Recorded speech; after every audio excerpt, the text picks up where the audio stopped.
everyone.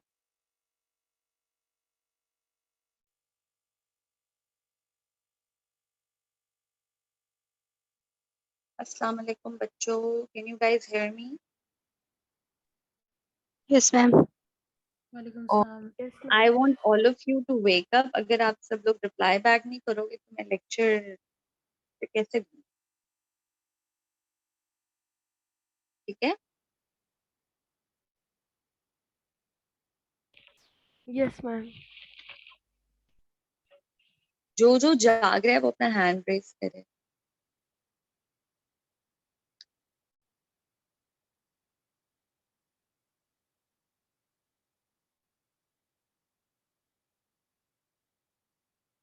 बाकी सबको मैं रिमूव कर दूँ.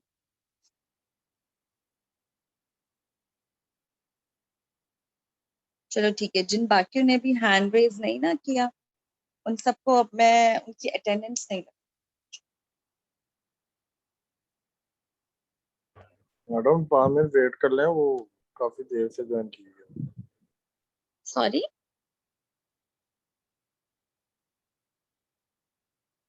मैम लैपटॉप से ज्वाइन किया तो इधर हैंड रेज वाला ऑप्शन ही नहीं आ रहा, तो इसीलिए. चलो ठीक है, कोई नहीं. आप मुझे पता है आपने बता दिया है. एनी बाकी सब मैंने एक स्क्रीनशॉट लेनी है. जो बच्चे मुझे नजर आ रहे हैं जिन्होंने हैंड रेज नहीं किया उनकी अटेंडेंस नहीं होगी. मैडम मैं कह रहा था 5 मिनट वेट कर लें, वो काफी स्टूडेंट अभी ज्वाइन भी कर रहे हैं. 5 मिनट क्यों वेट कर लूं? 8 o'clock क्लास का टाइमिंग है और इट्स 8:11 नाउ. तो इसलिए मैंने आप सबको ऑलरेडी 10 मिनट दिए हैं.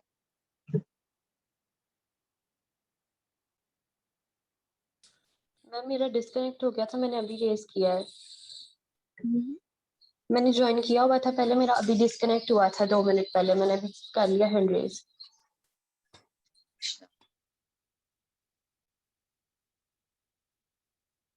चलें ठीक है. ये अब हमारा जुबैर, हमारा फातिमा, लाइका, अच्छा. Then let's start our lecture today. You can put down your hands now. शुरू करते हैं today. आज बड़े important topics हैं by the way. ये वो सारे topics हैं जो आप सर्जरी में come across. ठीक है?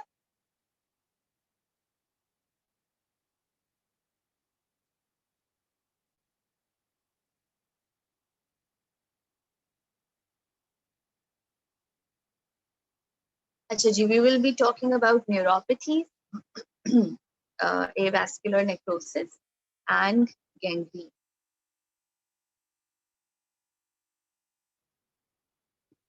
ठीक है? अच्छा जी, what is neuropathy? Neuro means nerve and pathy means disease. So it's a disease of nerves. ठीक है? अब peripheral, we will be talking about peripheral neuropathy. Peripheral nerves जो आपकी बॉडी में होती हैं, कितनी peripheral nerves होती हैं by the way?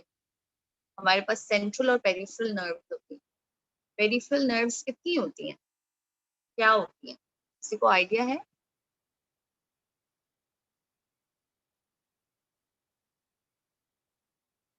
Peripheral nerves जो हैं वो स्पाइनल कॉर्ड से अराइज करती हैं. ठीक है? कितनी पेरिफेरल नर्व्स होती हैं भाई टोटल? कितने pair of nerves? 31. Sorry 31. 31 pair of nerves होती हैं. And these all arise from spinal cord. So peripheral nerves का फंक्शन होता है कि they have to transmit signals to the rest of the body. ठीक है? So we have 31 pair of peripheral. अब अगर यही पेरिफेरल नर्व्स की न्यूरोपैथी हो जाती है, फॉर एग्जांपल कोई डिजीज हो जाती है, नर्व कोई बोन फ्रैक्चर हुई है, उसने नर्व को डैमेज किया है, नर्व की ब्लड सप्लाई रिड्यूस हो गई है तो नर्व डैमेज हो सकती है. ठीक है? बहुत सारी कॉजेज हो सकती है. नर्व इंजरी में, रोड ट्रैफिक एक्सीडेंट्स में क्रश हो जाती हैं. सो any reason that and then there are certain diseases, for example diabetes है. ये causes देखो, डायबिटीज मेलाइटिस क्या करती है? ब्लड ग्लूकोज लेवल्स हाई होते हैं. This can also damage the nerves. ठीक है? Diabetes mellitus is a very very common cause of neuropathy, ठीक है। Chronic kidney disease, urea level ज्यादा होते हैं, वो नर्व्स को डैमेज कर सकते हैं, इंजरीज हो गई, इन्फेक्शंस हो गई। और फिर है गुवेन बैरे सिंड्रोम। गुवेन बैरे सिंड्रोम, जीबीएस, अगर आप लोगों को पता हो कि नर्व्स की एक माइलिन शीट होती है।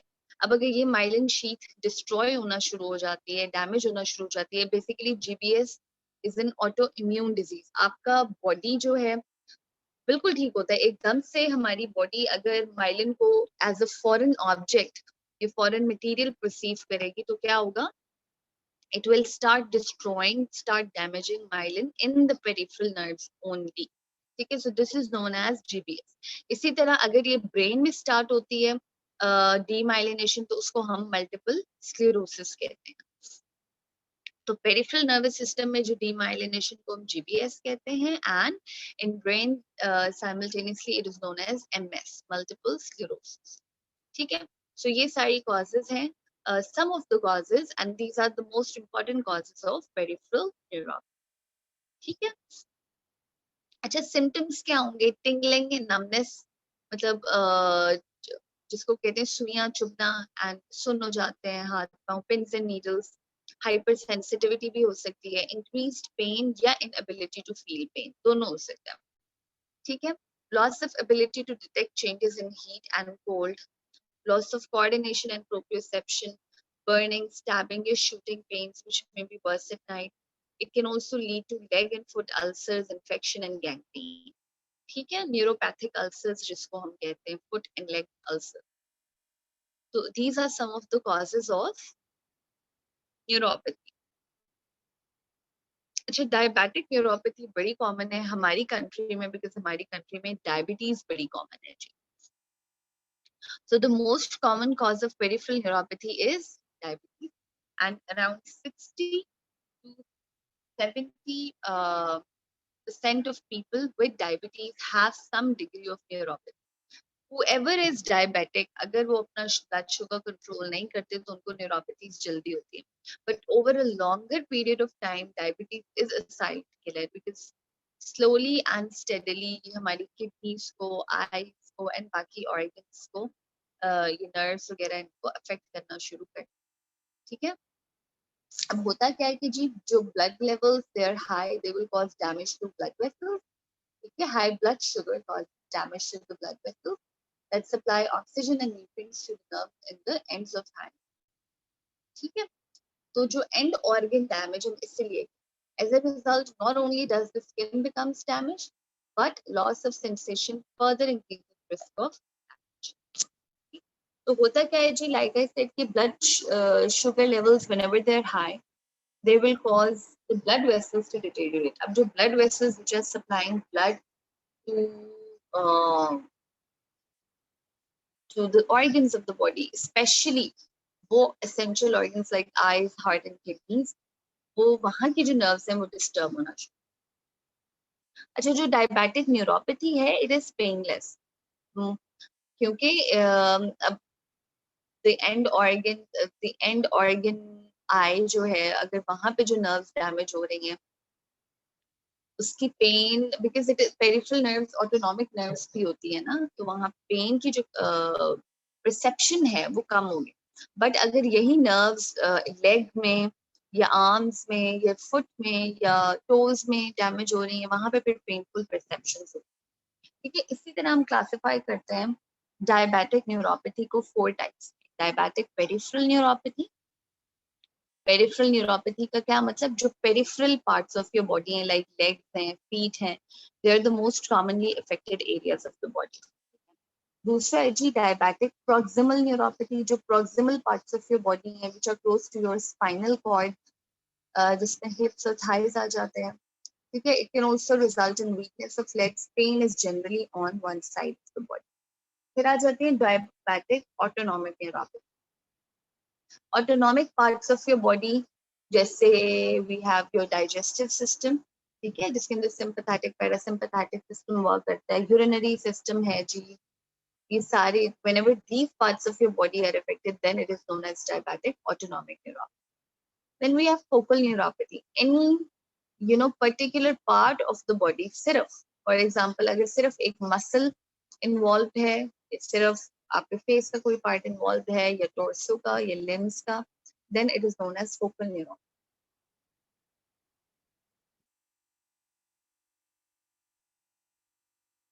ठीक है, सबसे ज्यादा कॉमन होता है वो है डायबिटिक पेरिफेरल न्यूरोपैथी। अच्छा जी, then we have avascular necrosis. अच्छा, अब एवास्कुलर नेक्रोसिस जो है it is death of the bone tissue. ये बड़ा वैसे ये कॉमन चीज है, ये जब आप हॉस्पिटल्स में जाओगे ये देखोगे, this is very very common. होता क्या है, let's suppose this is a bone,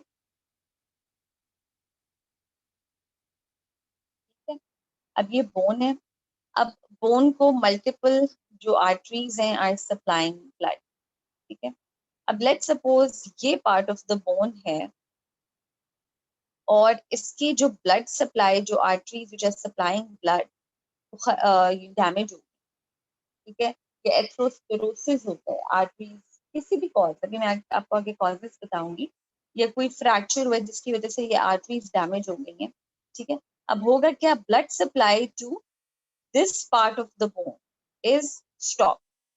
अब ब्लड सप्लाई यहाँ पे खत्म हो गया, अब आहिस्ता आहिस्ता क्या होगा, ये जो बोन है ये वेयर एंड टेयर होना शुरू हो जाएगी। अब ऑब्वियसली अगर किसी भी बॉडी पार्ट को ब्लड सप्लाई नहीं मिलता तो क्या होती है, ब्लड नहीं मिलता, पेल होना शुरू हो जाती है। फिर अब ये बोन है तो बोन क्या होगी, डेड हो जाएगी। फाइनली जब बोन डेड हो जाएगी तो इसका फंक्शन क्या हो जाएगा, जीरो। या पेशेंट को पेन होगी, इजीली फ्रैक्चर्ड हो जाती हैं ऐसी बोन्स। ठीक है, तो this is known as avascular necrosis and इसको हम ऑस्टियोनेक्रोसिस भी कहते हैं। क्या कहते हैं हम इसको, ऑस्टियोनेक्रोसिस। ठीक है, osteo means bone and necrosis means death of the tissue. Okay, अच्छा, अब एवास्कुलर नेक्रोसिस में क्या होता है, अब obviously you see this is a normal hip joint and this is a hip joint with avascular necrosis. Femoral head जो है ना, इसकी नेक्रोसिस बड़ी कॉमन है। क्यों कॉमन है, क्योंकि जो फेमरल हेड है वहां पे एंड आर्टरीज आती है। एंड फॉर एग्जांपल ये एक आर्टरी है, ये फर्दर ब्रांच कर रही है, ये फर्दर ब्रांच कर रही है, यहाँ से एक और आर्टरी आ रही है, ये फर्दर ब्रांच कर रही है, फिर ये। अब जहां पे इनकी एंड आर्टरीज है ना, वहां पे सिर्फ एक ही सिंगल ये ब्लड सप्लाई है ना, अगर ये डैमेज हो गई और ब्लड कहाँ से आएगा, नहीं आएगा, कोई भी कोलैटरल्स नहीं बने। लेट्स सपोज अगर डैमेज इस लेवल पे हुआ है, लेट्स सपोज इस लेवल पे हुआ, तो यहाँ से दूसरी आर्टरीज आ जाएंगी, ये यहाँ से कोलैटरल्स बन जाएंगी, तो ब्लड सप्लाई आना शुरू हो जाती है, कोलैटरल्स बनना। बट जहाँ पे एंड आर्टरीज होती है ना, एंड आर्टरीज मतलब एक आर्टरी की आखिरी जो ब्रांच है वो होती है, वहां पे फिर ब्लड कहीं और से नहीं आता। तो फेमरल हेड जो है, फीमर बोन का जो फेमरल हेड है which is making joint, hip joint, उसका नेक्रोसिस बड़ा कॉमन होता है। ठीक है, तो अगर ये आर्टरीज डिस्ट्रॉय हो जाती हैं, डैमेज हो जाती हैं, necrosis of the bone starts. Initially it's painless, but जैसे जैसे नेक्रोसिस बढ़ता जाता है, बोन डेथ टिश्यू इंक्रीज होता जाता है, obviously hip joint finally collapse कर जाएगा। बहुत ज्यादा पेनफुल भी होता है जब हिप जॉइंट कोलैप्स करेगा। तो हिप जॉइंट का बेसिक जो फंक्शन है वो वॉकिंग में बड़ा हेल्प करता है, person will not be able to walk. अच्छा, उसके बाद ट्रीटमेंट क्या है जी इसका, एवास्कुलर नेक्रोसिस का। एवास्कुलर नेक्रोसिस का जो ट्रीटमेंट है, लेट्स सपोज ये 4 इंपॉर्टेंट इसकी ट्रीटमेंट्स हैं, bone grafts, osteotomy, total joint replacement and core decompression. अच्छा, अब पहले बात कर लेते हैं हम हिप जॉइंट की। ठीक है, just have a look at this diagram. आपको नजर आ रहा होगा कि क्या करते हैं हम, वो हेड को रिमूव कर देते हैं। जो हेड नेक्रोसिस हो गए है, अब इसका कोई फायदा नहीं है, हम उसको रिमूव करते हैं, उसकी जगह हम ये आर्टिफिशियल हिप जॉइंट को इंस्टॉल करते हैं। ठीक है, सो यू कैन सी एक एसिटैबुलर कंपोनेंट है, फेमरल हेड बना हुआ है। ठीक है, तो ये जो एसिटैबुलर कंपोनेंट है ये हिप जो बोन में जाएगा। ठीक है, इसके अंदर ये फेमरल हेड विल रोटेट। ठीक है, नीचे ये फेमरल स्टेम है। So this is the treatment of osteonecrosis of hip joint or avascular necrosis of hip joint. अब एक और चीज आपने सुनी होगी, ऑस्टियोनेक्रोसिस ऑफ जॉ। ये बड़ा कॉमन है, ये मेडिसिन होती हैं। एक मेडिसिन, अगर आपको वो क्लास याद हो मेडिसिन की, क्या उसको कहते हैं, मेरे माइंड से वो नाम निकले, इट्स वेरी, हाँ, एलेंड्रोनेट बिसफॉस्फोनेट्स। किसी को पता है बिसफॉस्फोनेट्स क्या होते हैं?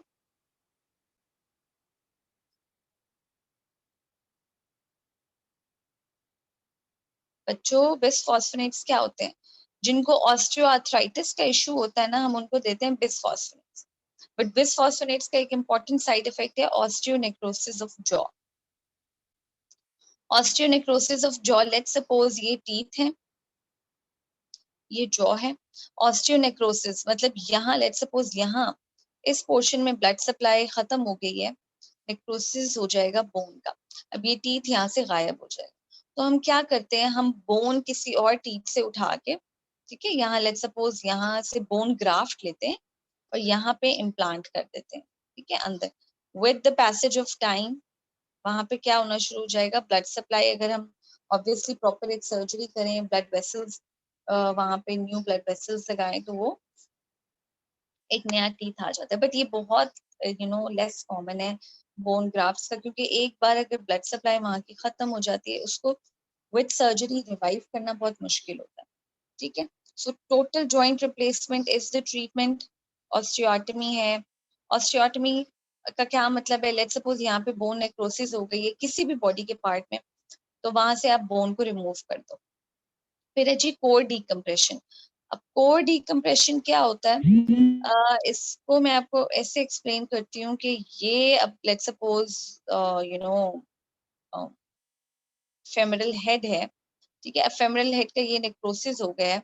हम क्या करते हैं कि अब होता ही है बच्चों की, जब नेक्रोसिस होता है ना, तो ये बोन यहाँ पे नेक्रोज हो गई है, ये एसिटाबुलम का कैविटी है, तो बोन की जो फंक्शन है वो खत्म हो जाता है वहां पे, बोन का फंक्शन।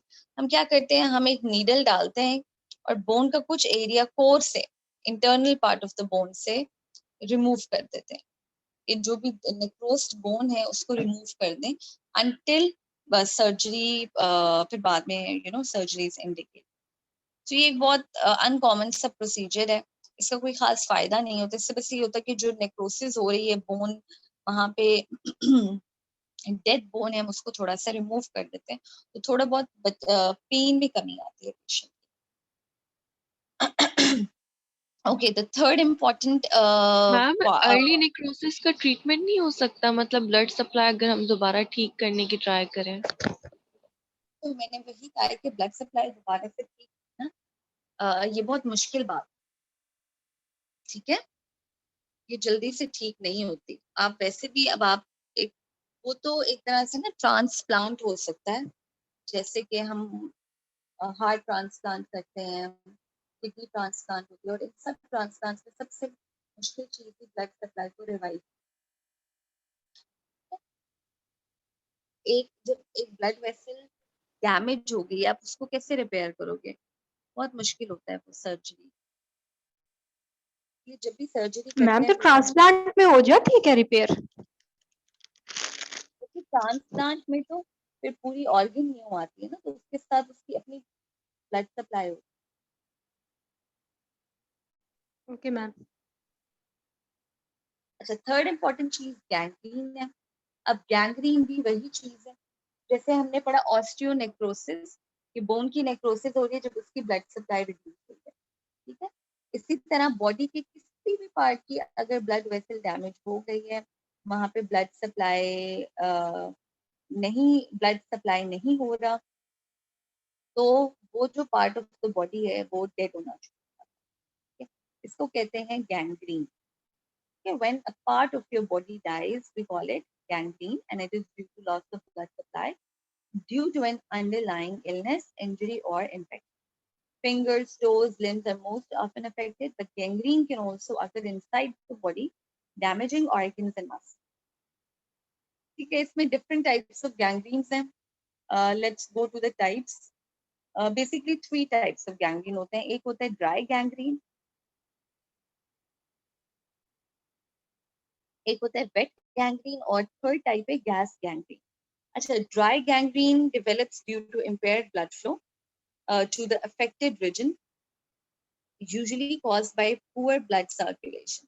अब आप डायग्राम में देखो, जब एक ब्लड सप्लाई नहीं हो रहा टू द टोज, ठीक है, तो अब देखो वहां पे क्या हो रहा है, फाउल स्मेलिंग होगा, कलर डिसकलरेशन देखो कितनी ज्यादा हो गई है, पेल से ब्लैक हो गया है वो, ठीक है, तो इसको कहते हैं gangrene. And what are the types of gangrene? The second type of gangrene is wet gangrene. अच्छा, वेट गैंग्रीन में फाउल स्मेलिंग डिस्चार्ज होगा। ड्राई गैंग्रीन में टोटली ड्राई होता है टिश्यू, कोई डिस्चार्ज नहीं होता, बट वेट में डिस्चार्ज भी होगा। वहां पे अल्सर्स भी बन सकते हैं, ब्लिस्टर्स भी बन सकते हैं, जिसको हम छाले कहते हैं, स्वेलिंग भी हो जाएगी, इसको कहते हैं वेट गैंग्रीन। और एक थर्ड टाइप ऑफ गैंग्रीन होती है गैस गैंग्रीन। अगर आप लोगों को क्लोस्ट्रिडियम डिफिसाइल बैक्टीरिया का पता है, सॉरी क्लोस्ट्रिडियम, ये क्लोस्ट्रिडियम जो बैक्टीरिया होता है, Clostridium difficile, which causes gangrene, gas gangrene. अब अगर क्लोस्ट्रिडियम डिफिसाइल का इन्फेक्शन हो गया ना क्लोस्ट्रिडियम बैक्टीरिया का, तो वहां पे भी गैंग्रीन बनती है, उसको कहते हैं गैस गैंग्रीन। क्यों? क्योंकि टिश्यू में गैस जमा हो जाती है, इसलिए हम उसको गैस गैंग्रीन, ठीक है। अच्छा जी, गैंग्रीन की क्या कॉजेज हैं? अब आपने सब कुछ कोरिलेट करना है कि गैंग्रीन होता क्यों है। गैंग्रीन होता है इसलिए कि जब एक ब्लड वेसल ब्लॉक हो जाती है, ठीक है, ब्लड वेसल डैमेज हो जाती है और आगे ब्लड सप्लाई एक ऑर्गन को नहीं पहुंच पाता। अब ब्लड वेसल किस चीज की वजह से ब्लॉक हो सकती है? एथेरोस्क्लेरोसिस की वजह से, which is cholesterol deposition in the blood vessels, diabetes की वजह से। अच्छा, अब smoking also damages blood vessels, peripheral arterial disease भी एथेरोस्क्लेरोसिस की वजह से हो सकती है। अगर कोई सीरियस इंजरी हुई है, ट्रॉमा हुआ है, उसमें भी ब्लड वेसल डैमेज होगी। ओबेसिटी में भी, बिकॉज ओबेसिटी में क्या होता है, ब्लड सप्लाई की डिमांड बढ़ जाती है, उसमें भी गैंग्रीन के चांसेस हो सकते हैं। इम्यून सिस्टम है weak, and we have Raynaud's phenomena, ठीक है। Raynaud's phenomena is again an auto immune disease, जिसमें बॉडी का जो अपना इम्यून सिस्टम है अपनी ही ब्लड वेसल्स को डिस्ट्रॉय करना शुरू हो जाता है, ठीक है। So over active immune system and weak immune system both can cause gangrene. Just have a look at this diagram की ये गैंग्रीनस जो फुट है वो किस तरह का दिखता है, ठीक है। So we have dry and shriveled skin that changes color, ठीक है। Cold, अब ब्लड सप्लाई जहाँ नहीं जाती वो एरिया कोल्ड हो जाता है, नमनेस होगी, ऐसे ऐसे नर्व्स भी डिस्ट्रॉय होना शुरू हो जाएंगे, ठीक है। पेन मे और मे नॉट बी प्रेजेंट, ठीक है। अच्छा, अब गैंग्रीन का ट्रीटमेंट क्या होता है? गैंग्रीन का ट्रीटमेंट क्या होता है बच्चों? मैम इस पार्ट को रिमूव कर देती, एरिया रिमूव होता है इसमें। इनिशियली एंटीबायोटिक्स भी दे सकते हैं मैम कट मैम। कर देते हैं इसको। बच्चे अब आप ये देखो, अगर तो ड्राई गैंग्रीन है तो उसका एक ही हल है, वो है एम्प्यूटेशन। एम्प्यूटेशन मतलब उस पार्ट को रिमूव करना, सर्जरी करते हो और आप उस पार्ट को रिमूव कर देते हो। अब अगर वेट गैंग्रीन है तो वेट गैंग्रीन में हम ट्रीटमेंट कर सकते हैं, हम एंटीबायोटिक्स दे सकते हैं, हम एनसिड्स दे सकते हैं, हम सपोर्टिव ट्रीटमेंट कर सकते हैं, ठीक है। अगर तो गैस गैंग्रीन है वो क्लोस्ट्रीडियम बैक्टीरिया की वजह से होता है, एंड गैस गैंग्रीन में हम एंटीबायोटिक्स देते हैं, हाई डोज एंटीबायोटिक्स, और उससे पेशेंट ठीक हो जाता है, बट बशर्ते ये कि वो टाइम से आ जाए हमारे पास, ठीक है। मैम गैस गैंग्रीन में उनके अंदर जो थोड़ा सा गैस बबल जो बन जाते होंगे उसको रिमूव नहीं किया जा सकता ऐसे इन उससे इंजेक्शन वगैरह किसी चीज से? इससे क्या होगा उस गैस को रिमूव करने से? तो उस तरह से ट्रीट नहीं होगा क्या? नहीं बच्चे, ट्रीटमेंट आप अंडरलाइन कॉज की ट्रीटमेंट करते हो ना। कॉज है जी, बैक्टीरिया अंदर बैठा हुआ गैस बना रहा है, आप गैस निकालते जो बैक्टीरिया और गैस बनाता जाएगा, तो इसका ट्रीटमेंट है एंटीबायोटिक्स। आपको बॉडी में इन्फेक्शन होता है तो आप क्या करते हो, एंटीबायोटिक लेते हो ना, तो यस गैस के मैम। लिए आप एंटीबायोटिक ही लो। Okay ma'am. चलें जी, so this was today's topic. 3 important topics हमने पढ़े। न्यूरोपैथी पढ़ी, डायबिटिक न्यूरोपैथी ज्यादा कॉमन है उसमें।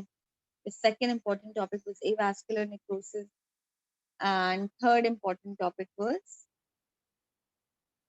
gangrene. एक्सक्यूज मी मैम, जी। मैम गैंग्रीन हमारे पास ऑर्गन्स के अंदर भी अकर हो सकता है, तो जब कोई पेशेंट ऐसा हो जिसमें उसकी विद इन बॉडी किसी ऑर्गन में गैंग्रीन अपीयर हो रहा हो, तो वो कैसे पता लगेगा? लाइक लास्ट स्टेज पे पता लगता है या अर्ली पे भी डिटेक्शन हो जाती है?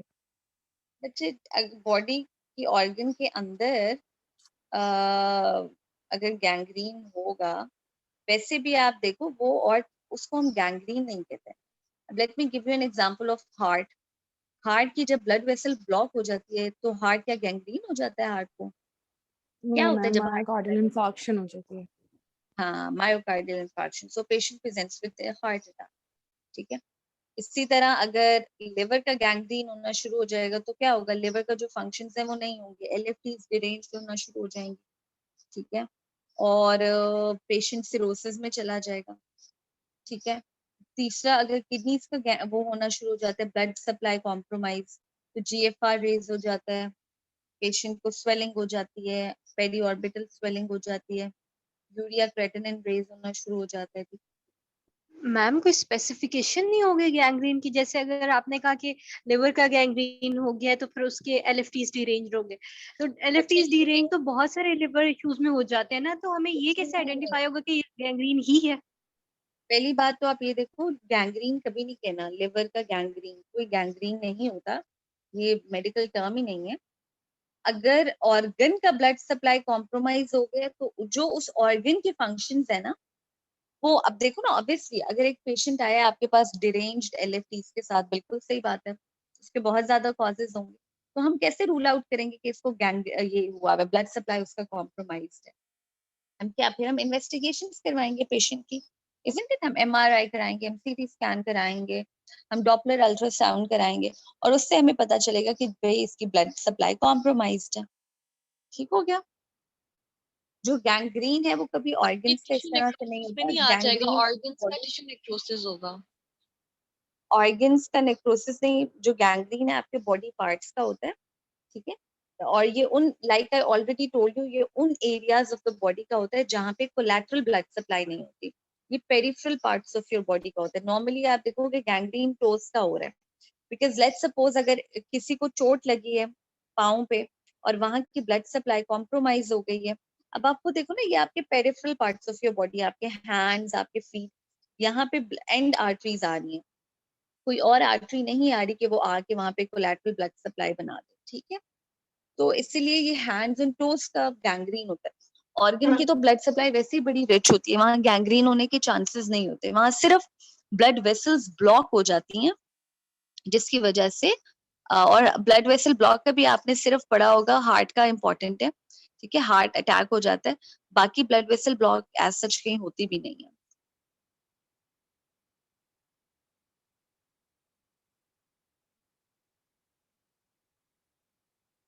हाँ जी, एनी अदर क्वेश्चन?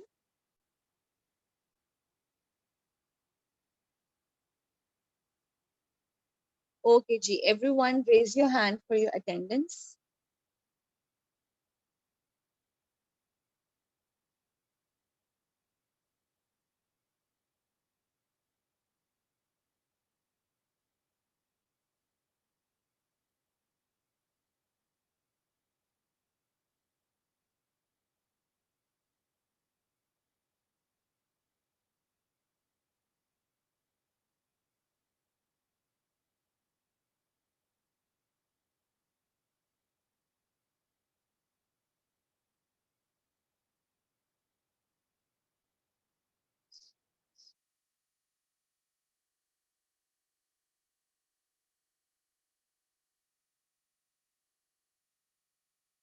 ये जो बाकी बच्चे हैं इनको मैं एब्सेंट कर रही हूँ, फिर उन्होंने हैंड रेज नहीं किया।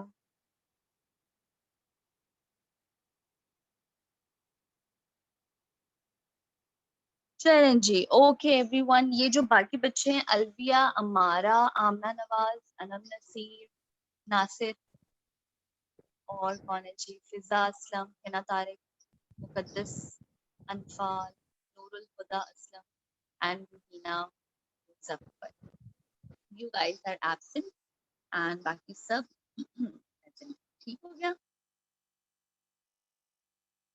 चले, thank you so much everyone, take care, excuse अल्लाह मी हाफिज़। मैम, जी बच्चे, मैम एक पेशेंट के बिग टो में हो जाता है गैंग्रीन, तो उसको रिमूव कर दिया जाता है सर्जिकली, और बाद में कोई चांस होते हैं कि उसकी बाकी जो है उसकी फिंगर्स उसको इफेक्ट हो?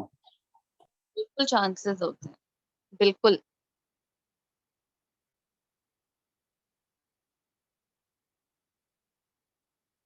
Okay ma'am. हाँ, ठीक है। मैम काइंडली लेक्चर्स अपलोड कर दें। ओके बच्चे, एक्चुअली थोड़ा इंटरनेट का इशू आ रहा है डिपार्टमेंट में, तो I could not upload the lectures, ठीक है, ऑन सैटरडे। अब इंशाल्लाह today I will upload all the lectures, ठीक है। ओके जी, अल्लाह हाफिज़ एवरीवन।